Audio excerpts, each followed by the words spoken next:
batuk, batuk lama, batuk 100.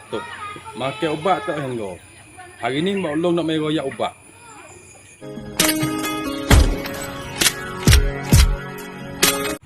Assalamualaikum peminat Pok Long semua.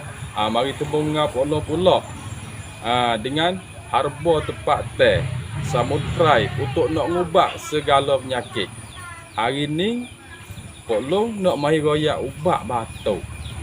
Batuk payah hingga. Makan ubat dah pun tak hingga. Batuk 100. Lebih lagi lo ni COVID. Orang remeh banyak ke nak batuk. Hari ni Pok Long nak mai royak ubat. Kebanyak ke ramai ada orang duk makan hingga. Insya-Allah tu hewi hingga sungguh. Gapo dia? Ni lah ubat dia. Bagi nak dah. Ning adalah pisang. Pisang ni pisang raja. Nah, jadi ubat batuk. Kebanyak ke pisang saat ni tu ada di tubuh kita. Nak guna pisang apa pun tak ada apa. Tapi yang lebih baik saat ni tu pisang raja. Marilah tengok Pok Long buat.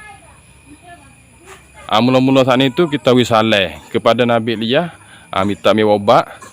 Kita guna pisang putih. Dah. Sutir ya. Kita ambil sutir lah.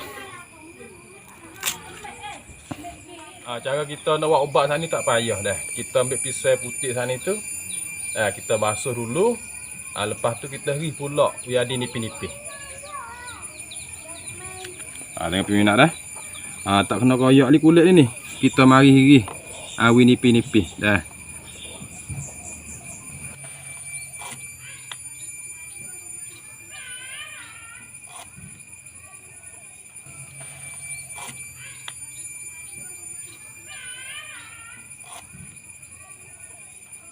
Ni nah pisang dan garam ubat batuk kita hari ni. Cara makannya. Nah, kita ambil pisang hok iris saat ni tu nipis-nipis. Lepas tu kita makan dengan garam. Kita hari ni. Lebih kurang ni garam kita makan selalu dah. Nah.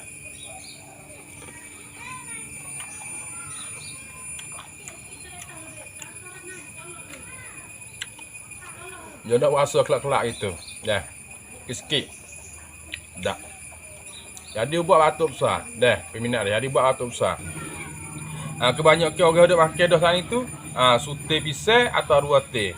Tu hewi hingga sungguh masalah batuk. Bagi orang hok makan ubat dah tak hingga, nah batuk lama dah. Insya-Allah ramai dah orang duk makan saat itu hingga ubat batuk. Jika klip ni dapat faedah di atas di kita dan orang lain ramai lagi, haraplah kita semua saat ni kod like, kod share. Ciao Pok Long. Boleh Pok Long mari buat pula klip herba tepat teh boleh ubat segala penyakit. Hari ni kau dah ni saja. Sekian. Wassalam.